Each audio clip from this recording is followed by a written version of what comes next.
George Orwell said, "If liberty means anything at all, it means the right to tell people what they don't want to hear." Vernon Howard said, "Human sickness is so severe that few can bear to look at it, but those who do will become well." Soren Kierkegaard said, "There are two ways to be fooled. One is to believe what isn't true, the other is to refuse to accept what is true." The human problem we face is basically suffering. We either believe concepts and ideologies that are simply not true, or we refuse to believe the truth of the human problem that is true. Let's get real here. What is the nature of the human problem we collectively face? Are we creating this problem? And how is this problem manifested in our world? Is there some kind of underlying agenda? And if so, what is it? The main human problem derives from a small cabal of evil beings that control our whole planet by manipulating the consciousness of its people into a vibration of fear. They understand how consciousness works, and they use that knowledge on the bulk of humanity to control behavior. The primary force they adopt is fear to create confusion and chaos. This, in short, is the human problem. We all suffer from a reduced capacity of love and a lack of knowledge to understand why. We are basically numbed down to a mere 10% capacity.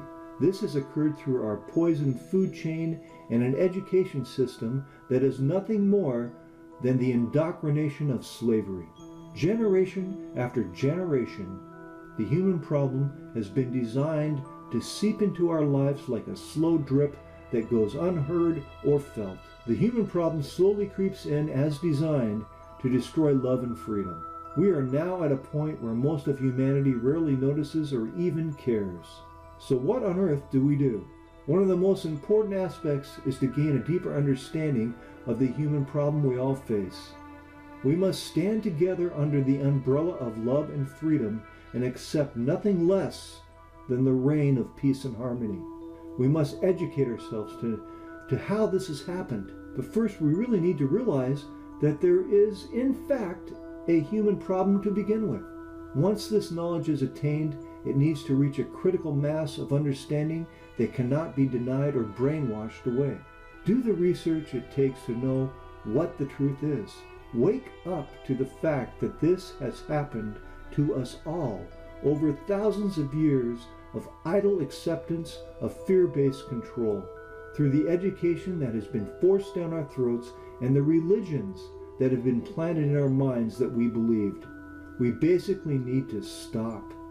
Stop the self-serving ego attention to what's in it for me and mine. Start caring. Care about the future of your children and your grandchildren, the future of Mother Earth and the air that we breathe. Remember, we are the caretakers of this planet, and it is dying because of the lack of our responsible attention. Start doing something to fix the human problem and quit ignoring it. Because believe it or not, my friends, we are all one, and we better start acting like it. Because if we don't, there will be no future for love and freedom. Your children and grandchildren will look back at your life and ask, why didn't they do something? Why didn't they care? Think about it, and then act. Take care.